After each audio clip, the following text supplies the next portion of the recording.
La Frances McDormand fa de iaia viuda en una pel·li on currava i vivia en un poble miner, però per la crisi del 2008 tot se'n va prendre pel sac i aleshores es compra una furgoneta i car del camp tota sola. Avui te'n faig un resum de Nomadland.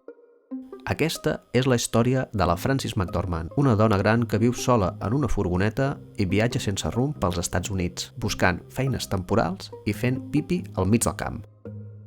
Pels hiverns troba feina a Amazon embolicant regals i després se'n va a una trobada de nòmades on hi troba una pila de personatges secundaris com la Linda, una iaia molt simpàtica, en Bob, un iaio que sembla el Pare Noel, que fa discursos motivacionals i que mai diu adeu, sinó que diu ens veurem pel camí, la Swanky, una iaia que té càncer terminal, en David, un iaio que és bona persona però una mica sapastre, i molts altres personatges que no tenen gens d'importància a la trama.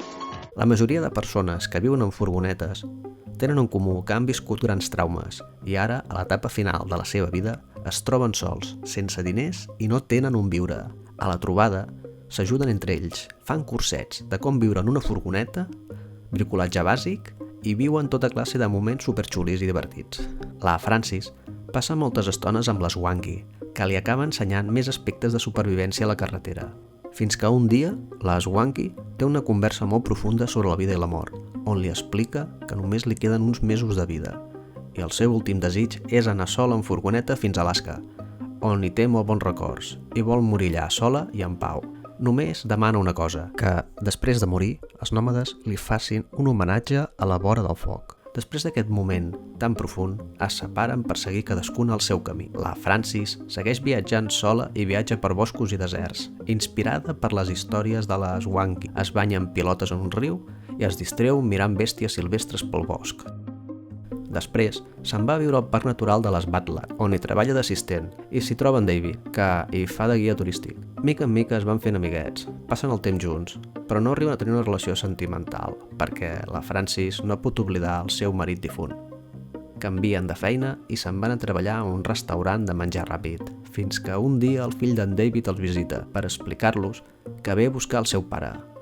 Vol que visqui amb la seva família i deixi la vida de nòmada. En David ho accepta i convida la Frances a anar amb ells, però ella no vol, i li respon que algun dia ja s'hi passarà de visita i tal. Aleshores, torna a canviar de feina per anar a treballar a collir patates o alguna així. Però un dia té una avaria i no té prou diners per reparar la furgoneta. Aleshores, va amb autobús a visitar la seva germana, que viu en una casa, està casada i tota la seva família treballa en l'especulació immobiliària. Fan una barbacoa familiar i tot anava bé fins que comença a anar malament. Tenen una discussió pels seus estils de vida totalment oposats i aquella mateixa nit, sa germana li dona els diners que necessita per arreglar la furgoneta. Li confessa que l'admira i que la troba a faltar i la convida a quedar-se a viure amb ells, però la Frances no vol i car del camp.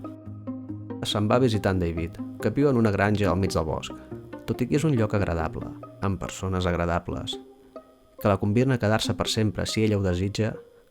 La Frances no vol i torna a car del camp.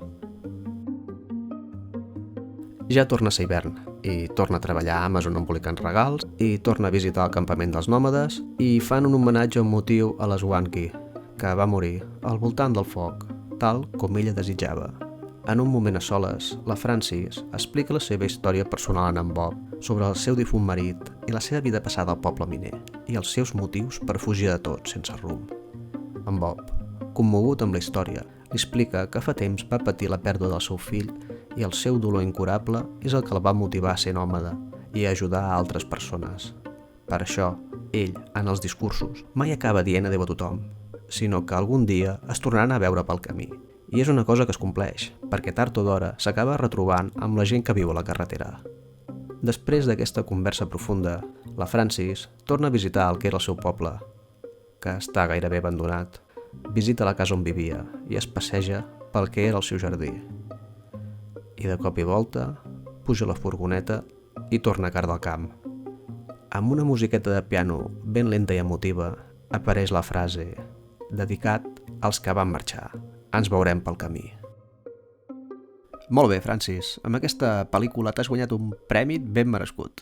And the Oscar for Best Actress goes to Frances McDormand. No man's land. I have no words. My voice is in my sword. We know the sword is our work. And I like work.